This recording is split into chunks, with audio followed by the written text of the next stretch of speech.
Voltei aqui para recomendar esse livro da Bell Hooks, maravilhosa sempre, né? Pertencimento, uma cultura do lugar.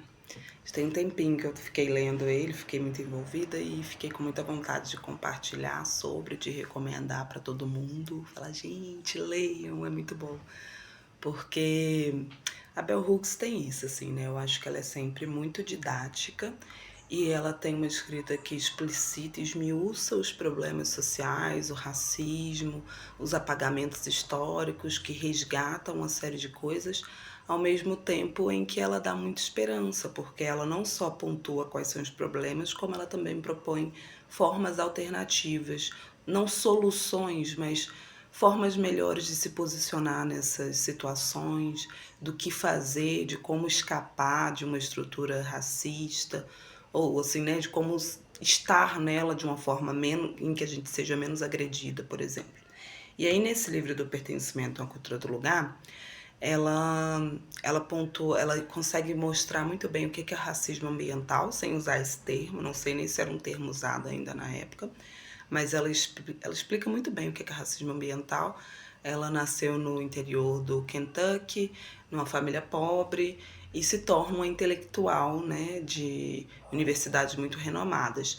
E essa é uma pauta que também me pega, porque eu também fiz esse movimento de sair de uma família pobre, de ter tido uma infância muito diferente da dos meus colegas na universidade, no ensino médio, que no ensino médio eu fui para o Cefet, na universidade eu fui para a FMG, então isso também me pega. Acho que todo mundo que faz essa transição de classe social e de se intelectualizar, vindo de uma família que não é uma família com tradição de intelectuais, se vê nesse não lugar. E ela coloca muito bem o que é isso, sabe? Não ser mais aceita nesse lugar e também não se sentir pertencente, né? Por isso que o livro chama Pertencimento, nessas novas estruturas super brancas, super de elite, super intelectuais.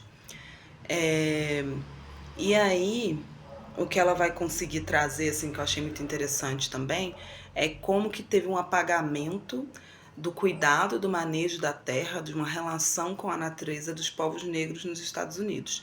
Eu acho que isso vale para o Brasil, para os povos tradicionais também, tanto a população negra como a população indígena, foi quem cultivou a terra no princípio, antes das máquinas.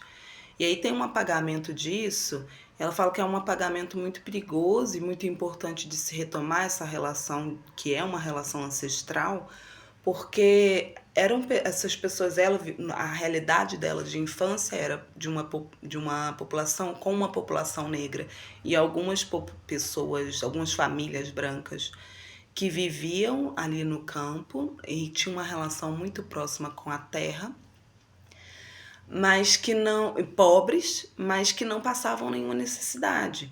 Por que não passavam necessidade? Porque tinha a possibilidade de plantar para comer, tinha alguma criação de alguns animais, então não tinha que pagar uma hipoteca, um aluguel absurdo.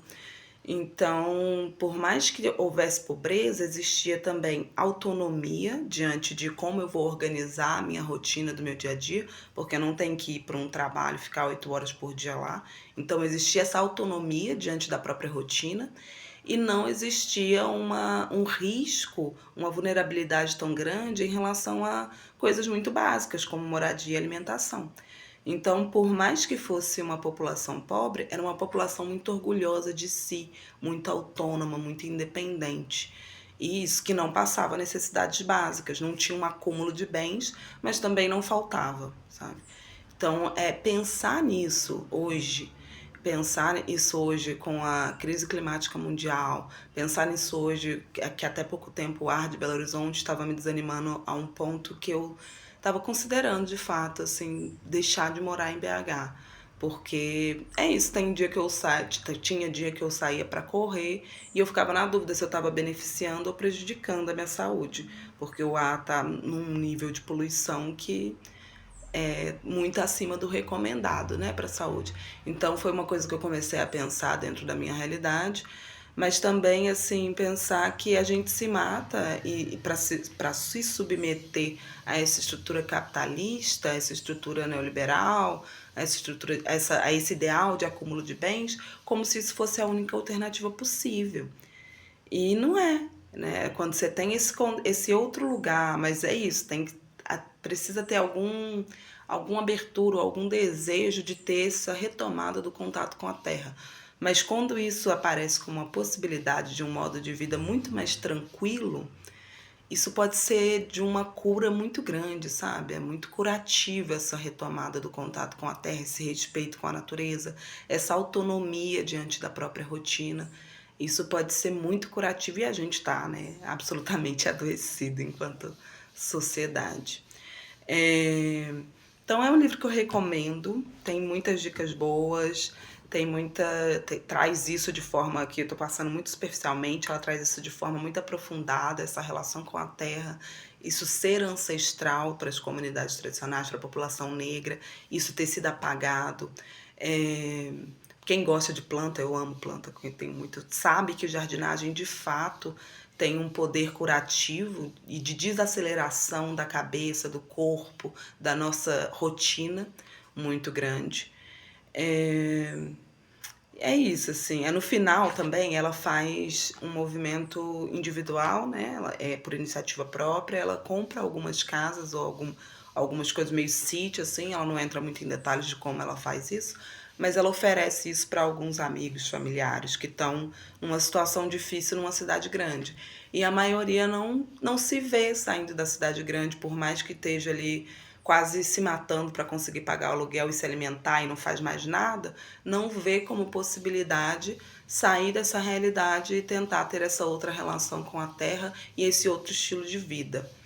Então, algo a se pensar. Eu confesso, eu estou recomendando, mas eu confesso que eu fiquei com vontade de trabalhar só para juntar uma graninha para comprar meu sítio e mudar, sabe? Sair da cidade, abandonar esse estilo de vida, essa lógica cosmopolita, né? Se sentir pertencente de fato a uma terra, a um local, a ter uma outra relação com a vizinhança. Tudo bem que, no meu caso, hoje eu tenho uma relação maravilhosa com os meus vizinhos, então é até algo a se pensar. Mas, enfim, sair um pouco dessa lógica capitalista mesmo, e pensar outras formas de vida que sejam mais saudáveis pra gente. E aí, na mesma época, tô quase acabando. Na mesma época, eu vi um documentário Netflix que fala de pessoas centenárias. Acho que é Como Chegar aos 100 Anos, alguma coisa assim. E aí o cara que pesquisa essas pessoas centenárias, ele vai para regiões, ilhas, países, um lugar, uma ilha no Japão, uma ilha na Grécia, uma na Itália, comunidade adventista nos Estados Unidos, uma na... esqueci o outro, assim, mas alguma aqui mais pobre, mais para América Latina. E o que eu via em comum, assim, é algo que ela traz muito, né? Que era um desaceleramento da vida, da rotina, pouco contato com tecnologia, com as telas, sabe? Isso não é o que molda a vida dessas pessoas, em todas essas comunidades que tem uma concentração grande de pessoas com mais de 100 anos, tinham alguma alimentação muito saudável, essa relação com a terra, de poder comer o que você planta, assim, era uma realidade quase em todos. Enfim, uma outra lógica e um senso de pertencimento, de comunidade, de compartilhamento com o outro, que é do individual, que não é do virtual, né? Porque é isso, hoje a gente tem um contato, uma conexão muito grande com o outro, mas não tem uma relação, não tem uma construção de nada ali. Então, pensar como fazer isso assim para o futuro, para nossa envelhecimento, em se planejar. Eu brincava desde a faculdade com alguns amigos meus assim, de quando a gente fizer tantos anos, vamos juntar todo mundo, comprar os sítiozinhos um do lado do outro pra gente viver em comunidade, se ajudar e viver com qualidade de vida, ficar tranquilo, às vezes perto da praia, né?